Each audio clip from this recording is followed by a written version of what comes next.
para ulama yang mengakui nasab Sadah Ba'alawi, para habib. Al-Imam Al-Janadi, wafat tahun 732 Hijriah. Al-Imam Al-Khazraji, wafat 812 Hijriah. Al-Imam Az-Zabidi, wafat 893 Hijriah. Beliau ini yang mengarang kitab At-Tajridus Sharih, Mukhtasar Sahih Bukhari. Dan ini mukhtasar ini dikaji di mana-mana di seluruh dunia. Kemudian Al-Imam Ibnu Hajar Al-Haytami, wafat tahun 974. Beliau mengakui nasab Ba'alawi. Dan beliau ini terkenal karamah kasyaf. Beliau ini ulama yang waliullah yang kasyaf, kata para ulama yang hidup sezaman dengan beliau. Lalu siapa lagi? Al-Imam Muhammad bin Sulaiman Al-Qurdi Al-Madani, wafat 1194, pengarang kitab Al-Hawashi Al-Madaniyah, juga kitab Al-Hasyiatul Kubra.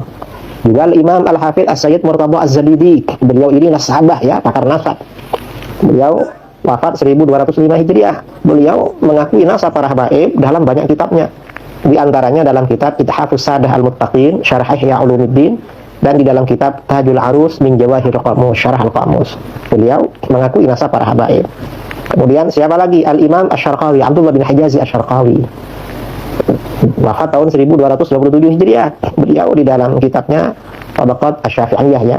Kemudian beliau juga menulis syarah At-Tajridus Sharih. Syarqawi ini Syekhul Azhar. Kemudian Syekh Mahfud Termas, pengarang kitab Manhajul Zawil Fadl ya, hasyiah terhadap Minhajul Qawim.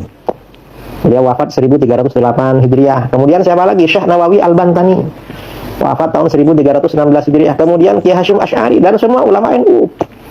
Para ulama, kiai-kiai pendiri pesantren ini mengakui nasab para Sadah Ba'alawi, para habaib mengakui, termasuk guru-guru kami di Sudogiri, di pondok-pondok yang lain, Kiai Maimun Zubair, semuanya mengakui nasab Sadah Ba'alawi. Kemudian siapa lagi? Syekh Yasin Al-Fadani. Syekh Yasin ini mengakui ya nasab Sadah Ba'alawi. Kemudian yang terakhir Abuya Said Muhammad bin Alawi Al-Maliki, ini mengakui nasab Sadah Ba'alawi.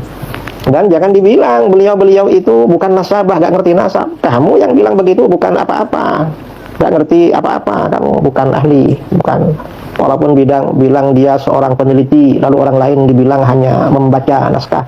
Jangan begitu, dibilang taklid buta kepada para ulama yang muktabar, kepada para ulama yang soleh, para aulia. Itu bagus daripada peneliti tapi tidak terbukti dan kabur lari ketika diajak diskusi oleh para ahli.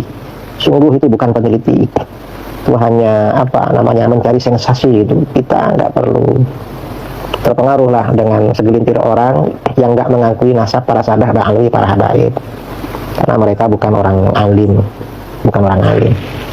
Jadi nggak usah. Saya kira ini mudah-mudahan bermanfaat. Terima kasih yang telah menonton video ini. Semoga bermanfaat. Jangan lupa like, komen, dan subscribe.